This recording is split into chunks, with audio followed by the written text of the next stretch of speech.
नमस्कार दोस्तों, stock market studies में फिर से एक बार आपको बहुत-बहुत स्वागत है। तो आज मैं फिर से आपके सामने कुछ इंपॉर्टेंट कंपनी का अपडेट शेयर करने वाला हूँ। तो वीडियो को पूरा लास्ट तक देखिएगा और अभी तक आपने चैनल को सब्सक्राइब नहीं किया तो जरूर कर लीजिएगा। कंटिन्यूअसली इन्फॉर्मेशन और अपडेट्स पाने के लिए चैनल के ऊपर बने रहिएगा।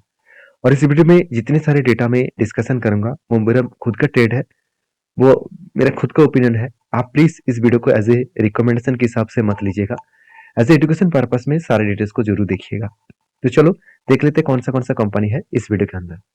फर्स्ट जो कंपनी है उसका नाम है आईडीबीआई आईडीबीआई बैंक। तो आईडीबीआई बैंक के बारे में बात करूं तो इस कंपनी के ऊपर अभी जो करंट प्राइस है वो 70 के आसपास है और इसी प्राइस में एक अच्छा खासा बाइंग अपॉर्चुनिटी दिया जा रहा है। तो और बाइंग अपॉर्चुनिटी किसने दिया वो मैं आपको दिखाऊंगा। उससे पहले इस कंपनी के ऊपर कुछ पॉइंट मैं बता दूं।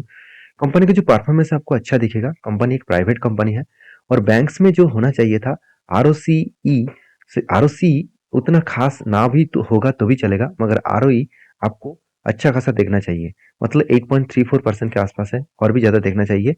और एनुअली इनकम भी अच्छा खासा देखने को मिलेगा, करीबन 3700 करोड़ के आसपास। और कंपनी के देखिए डेप्थ 5.79 है, मतलब अच्छा खासा डेप्थ भी लिया जा रहा है। और कंपनी के प्रोमोटर के पास 94% का होल्डिंग है। देखिए कभी जब भी कोई कंपनी खुद का डेप्थ, चलो मैं आपको यहाँ पे दिखा देता हूँ। जब भी कोई कंपनी खुद का डेप्थ बढ़ा रहा है तो कुछ ना कुछ पॉजिटिविटी सिचुएशन दिखेगा।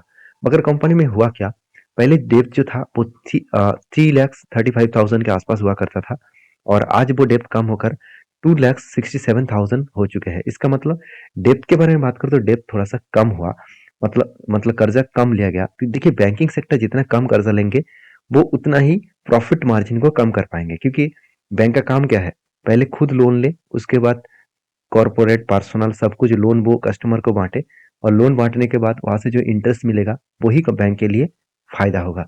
तो जितना लोन वो खुद कम लेंगे वो ज्यादा से ज्यादा तो लोगों को लोन नहीं दे पाएंगे। तो जिसके चलते कंपनी के ऊपर थोड़ा सा एक प्रॉफिट मार्जिन में इम्पैक्ट आएगा।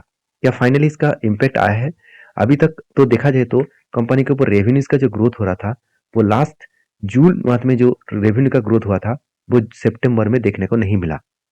इसका मतलब प्रॉफिट मार्जिन में थोड़ा सा करेक्शन तो दिखा, सॉरी मतलब सेल्स में थोड़ा सा करेक्शन दिखा, मगर प्रॉफिट ज्यादा हो गया।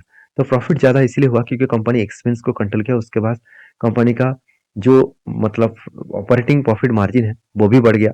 उसके चलते है कंपनी के ऊपर अच्छा खासा ग्रोथ हुआ।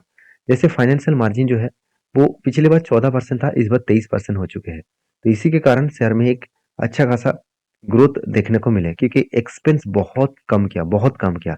जो 3,000 करोड़ के आसपास एक्सपेंस हुआ था पिछले बार, 50% एक्सपेंस को कम किया, जिसके चलते प्रॉफिट मार्जिन ज्यादा हो गया। और यही कारण की वजह से शेयर में एक मैसिव जंप देखने को मिला। और इन्वेस्टर एफआईएस और डीएस के पास उतना होल्डिंग्स नहीं दिखेगा, क्योंकि पूरा का पूरा माल जो है वो प्रोमोटर के पास है। तो प्रोमोटर जब माल बेचेंगे, जब सेबी के रूल्स के हिसाब से 75% से ज्यादा होल्डिंग को उसको बेचना पड़ेगा, तब इस कंपनी का शेयर करेक्शन होगा और तब इस कंपनी के शेयर एफआईएस और डीएस उठाएगा। तो कब वो ओएफएस के माध्यम से बेचेगा वो अभी तक तो डिस्कशन नहीं किया गया। तो जब डिस्कशन होगा तब मैं आपके साथ जरूर शेयर करूंगा। और एक बात याद रखना, यहाँ पे जो प्रोमोटर है वो प्रोमोटर टोटली गवर्नमेंट है। एलआईसी और प्रेसिडेंट ऑफ इंडिया दोनों ने मिलकर इस कंपनी का शेयर खरीद के रखे हैं। तो अभी इस कंपनी के ऊपर एक बहुत बड़ा अपडेट है जो मैं आपके साथ शेयर करूंगा। Stock two by today. देखिए एक कोई रिकमेंडेशन मेरे तरफ से नहीं है, एक रिकमेंडेशन किसने किया मैं आपको बता दूं कि स्टॉक टू बाई टुडे और आईडीबीआई बैंक के ऊपर वो भी कितना 70 रुपीज के ऊपर बाई दिया जा रहा है। और इसका जो टारगेट है वो कितना है, 80 के आसपास टारगेट दिया जा रहा है। और अभी टारगेट किसने दिया आप यहाँ पे देख सकते हैं। ये शॉर्ट टर्म जो टारगेट है वो इसके ऊपर दिया गया और जब इसका एंट्री लेवल दिया गया था तब इसका 68 के आसपास था। तो एक बुलिश ट्रेंड के हिसाब से यहाँ पे टारगेट दिया गया है और बड़े बड़े इंस्टीट्यूशन ने इसको टारगेट दिया। मेरा कोई यहाँ पे टारगेट नहीं है। आप इस टारगेट को फॉलो करके काम करना चाहते हैं तो प्लीज एक बार रिसर्च करिए, उसके बाद काम करिए, क्योंकि आईडीबीआई बैंक के जो परफॉर्मेंस है वो तो ठीक ठाक है। इसीलिए टेक्निकली चार्ट पैटर्न्स भी अच्छा खासा बना। और मैं जो एक्चुअली टारगेट लेकर चल रहा हूँ बड़ा सा एक टारगेट है, क्योंकि यहाँ पे जो टारगेट बना है 2022 से डेटा देखने को मिले तो एक कब बना, उसके बाद एक हैंडल बना। फाइनली यहाँ पे क्या हुआ, कफ विथ 100 पैटर्न्स का ब्रेकआउट भी हुआ। तो ब्रेकआउट कहाँ पे हुआ, यहाँ पे ब्रेकआउट हुआ और इस कैंडल ने कंफर्मेशन कर दिया। उसके बाद रिट्रेसमेंट भी यहाँ पे किया और इस जगह पे मेरा एंट्री है। और अब मैं धीरे धीरे करके इसके ऊपर क्या करूंगा, टारगेट को जोड़ लूंगा। तो टारगेट मेरा है, मेरा खुद का जो टारगेट है वो 101 रुपीज के आसपास में टारगेट लेकर चल रहा हूँ। अगर एंट्री लेवल से टारगेट तक देखूं तो 54% के आसपास टारगेट बनने का चांसेस है। बाकी टारगेट कहाँ पे बनेगा वो तो बाद में पता चलेगा। तो फिलहाल के लिए इस कंपनी के ऊपर आपकी क्या राय है जरूर कमेंट्स करके बताना।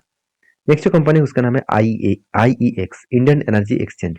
इस कंपनी के ऊपर हर किसी का मन में यही था कि मोनोपोली बिजनेस खत्म हो गया तो कंपनी बेकार हो जाएगा, कंपनी खत्म हो जाएगा। ऐसे बिल्कुल नहीं, मोनोपोली बिजनेस खत्म हुआ इसका मतलब कंपनी बेकार नहीं होगा।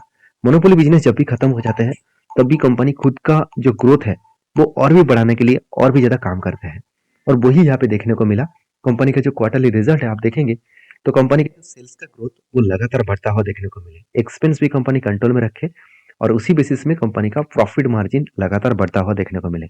तो जब कंपनी का मोनोपोली बिजनेस खत्म हो गया तो कंपनी खत्म होना चाहिए था, कंपनी बर्बाद होना चाहिए था, मगर उल्टा कंपनी क्या क्या खुद को रिप्रेजेंट किया अलग लेवल का।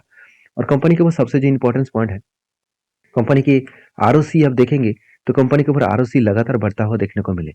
और कंपनी के जो कैश कन्वर्जन साइकिल्स है वो 1 डेज था, अभी बढ़ के हो चुके थे 66 डेज। अभी करंट जो ईयर है वहाँ पे 6 डेज लग रहा है। तो IEX के ऊपर एक बिग पॉजिटिव साइंस है क्योंकि एक एक्सचेंज है और एक्सचेंज हमेशा एक पॉजिटिव मोमेंटम में रहता है, क्योंकि उस एक्सचेंज के अंदर जितने सारे कंपनीज काम कर रहे हैं, जितने सारे सेक्टर काम कर रहे हैं, वो सारे सेक्टर कंपनी को ग्रोथ देंगे और एक्सचेंज का भी ग्रोथ होगा। तो IEX के ऊपर इन्वेस्टर इसीलिए एक बुलिश मतलब बुलिश फील करता है।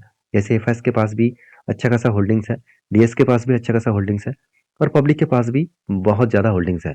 तो अगर कंपनी फिर से एक धमाका परफॉर्मेंस करे तो इंस्टीट्यूशन इसके ऊपर ज़्यादा क्वांटिटी ऐड करेंगे। तो आप क्वेश्चन यहाँ पे कर सकते हैं कि सर कंपनी अगर अच्छा है तो इंस्टीट्यूशन ज़्यादा क्यों नहीं माल उठाया, पब्लिक के पास ज़्यादा होल्डिंग्स क्यों है? देखिए पहली बार, कंपनी का मार्केट कैप 13,000 है, एक स्मॉल कैप टाइप कंपनी है।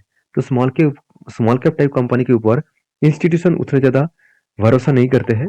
जब धीरे धीरे करके कंपनी आगे बढ़ते हैं तब उस कंपनी के ऊपर ज्यादा इन्वेस्टमेंट करना स्टार्ट कर देते हैं। तो इस कंपनी के ऊपर एक ही बात कहूंगा, इस कंपनी का जो लास्ट कुछ फ्यू डेज का डिलीवरी का परसेंटेज है वो थोड़ा सा वीक होता देखने को मिले। अभी वीक क्यों हो रहा है उससे पहले देखिए कंपनी का डिलीवरी का परसेंटेज अराउंड 40 to 49% के आसपास देखने को मिला। आज कंपनी का डिलीवरी का परसेंटेज 30% का क्यों है?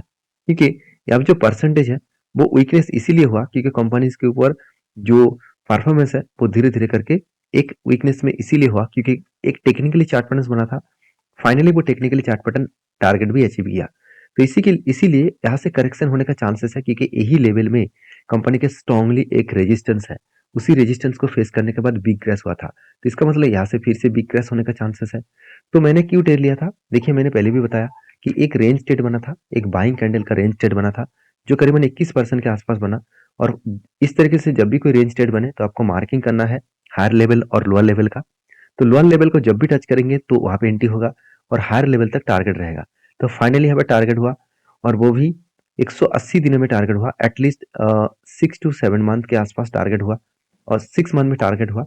और वो भी कितना मिला, 21%। 6 मंथ में 21% का कंपनी टारगेट अचीव किया है। तो यही होते हैं पावर, और इसी पावर के बेसिस में आपको काम करना है। अगर आप इसी तरीके से काम करके आगे बढ़ना चाहते हैं, इसी तरीके से टेक्निकली चार्ट पैटर्न को सीखना चाहते हैं, तो आप चैनल के ऊपर बने रहिए, चैनल के ऊपर सब्सक्राइब करके रखिए और बेल आइकन को भी हिट कर लीजिएगा क्योंकि बहुत टाइम आपको नोटिफिकेशन नहीं जाता है, तो जरूर उसको हिट करिए। नेक्स्ट जो कंपनी उसका नाम है VBL। देखिए वरुण बेवरेजेस के ऊपर पिछले दिनों में एक धमाका परफॉर्मेंस हुआ था, उसके पीछे एक बिग रीजन था।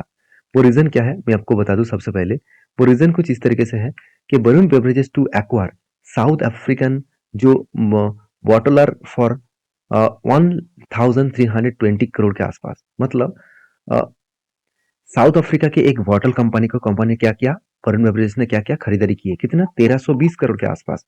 देखिए इसका खरीदारी करने का पीछे रीजन मैं आपको बता दूं। आज इंडिया में जो मतलब कोल्ड ड्रिंक्स का जो पॉपुलेशन, मतलब सॉरी कोल्ड ड्रिंक्स का जो कंजम्पशन है वो लगातार बढ़ते चले जा रहा है।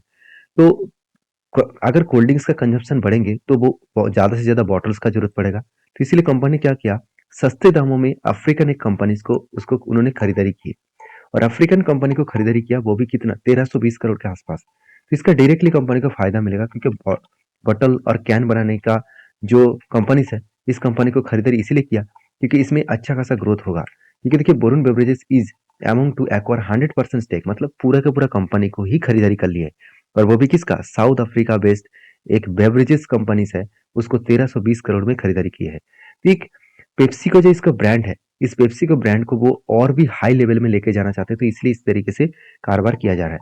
और मैं आपको पहले भी बोल चुका हूँ, वरुण बेवरेजेस का जो क्वार्टरली रिजल्ट है वो इस दिसंबर मंथ का जो रिजल्ट आने वाला है, मतलब क्वार्टर 3 का जो रिजल्ट आने वाला है, तो वहाँ पे थोड़ा सा सेल्स उसको कम दिखेगा। ठीक है, प्रीवियस डेटा भी देखा जाए तो देखिए 1800 करोड़ से घट के हो चुके थे 1300 करोड़। उसके बाद देखिए 2300 करोड़ से घट के हो चुके थे 1700 करोड़। और फिर से यहाँ पे देख सकते हैं 3100 करोड़ से घट के हो चुके हैं 2200 करोड़। अभी 3800 करोड़ है, तो मुझे ऑब्वियसली आपको यहाँ पे दिसंबर मंथ में सेल्स कम दिखेगा। तो यहाँ पे क्वेश्चन आते हैं कि सेल्स क्यों कम हो रहा है सर? देखिए, सेल्स कम होने के पीछे एक ही रीजन है कि कंपनीज के ऊपर जो कंपनी के जो प्रोडक्ट है वो कोल्ड ड्रिंक्स के ऊपर ज्यादा से ज्यादा प्रोडक्ट बेचते रहते हैं, और कोल्ड ड्रिंक्स का प्रोडक्ट इस सर्दी के मौसम में उतना ज्यादा नहीं चलेगा, उतना ज्यादा नहीं बेच पाएंगे, तो जिसके चलते कंपनी का सेल डाउन होगा। इसमें कोई चिंता करने का जरूरत नहीं है, कंपनी का year of year basis performance बहुत ज्यादा है, अच्छा खासा है। एक क्वार्टर में कंपनी का सेल्स कम हुआ, इसका मतलब कंपनी खत्म नहीं हो गया, कंपनी का बिजनेस भी अच्छा हुआ, और इसीलिए कंपनी इसी टाइम इस बड़ा एक डिसीजन भी लिया। इस डिसीजन के चलते कंपनी के ऊपर एक मैसिव वॉल्यूम भी देखने को मिला। एक अच्छा खासा वॉल्यूम के साथ कंपनी आगे बढ़ रहा है 60 to 70% के आसपास। और मैंने आपको ये भी मेंशन किया था कि जब भी इस बॉक्स रेंज के बाहर जाएगा कंपनी, तो मैं यहाँ पे एंट्री लूंगा। तो फाइनली यहाँ पे ऊपर जाने के बाद रिट्रेसमेंट किया, और एक्चुअली मेरा एंट्री लेवल इस जगह पे था, और आपको मैं पहले भी वीडियो बनाकर शेयर किया था कि मैं इस लेवल में एंट्री लूंगा और इसको रिट्रेस करेगा और इसके नीचे आएगा तो मैं स्टॉप लॉस लूंगा। तो नीचे नहीं आए और उसके बाद ऊपर ही क्लोजिंग दिया, और मेरा टारगेट था 30%, तो ऑलमोस्ट फाइनली 30% पिछले दिनों में मुझे टारगेट अचीव कर दिया। तो यही होते हैं पावर। और मैं आपको बार बार बोलता हूँ, इसी तरीके से सिचुएशन को आपको हमेशा सीखना चाहिए, क्योंकि देखिए ये जो बॉक्स फॉर्मेट का जो ट्रेड है, इसको याद रखिएगा। जब भी कुछ इस तरीके से ट्रेड बने, और ट्रेड बनने के बाद आपको ये देखना है कि जब भी वो लोअर को टच कर रहा है, क्या वो प्रीवियस लोअर को नीचे टच कर रहा है? अगर नीचे टच कर रहा है तो ट्रेड मत लेना। अगर वो हायर लो बनाते जा रहा है, इसका मतलब उसका ट्रेंड अप ट्रेंड है। तो जब भी वो ब्रेकआउट करेगा, रिट्रेसमेंट करेगा, तो हायर पॉसिबिलिटी है वो टारगेट को अचीव करेगा। तो ये होता है पावर, और इसी को आपको फॉलो करके काम करना है, इसी को आपको देखकर काम करना है। तो नेक्स्ट जो कंपनी उसका नाम है नेस्ले इंडिया, जिसके ऊपर जल्द से जल्द आपको एक के बदले आपको 10 शेयर मिलेगा, क्योंकि इसका फेस वैल्यू 10 है, वो एक रुपया बनने वाले हैं। तो स्प्लिट होने के कारण इस कंपनी के ऊपर अच्छा खासा एक ग्रोथ देखने को मिलेगा। तो इस कंपनी के ऊपर आपके क्या राय है, जरूर कमेंट्स करना। और ये वीडियो टोटली एजुकेशन पर्पस में था, तो प्लीज कोई भी रिकमेंडेशन के हिसाब से मत लेना, और काम अगर करना है तो प्लीज रिसर्च करके करना। मिलते हैं नेक्स्ट वीडियो में, तब तक के लिए धन्यवाद।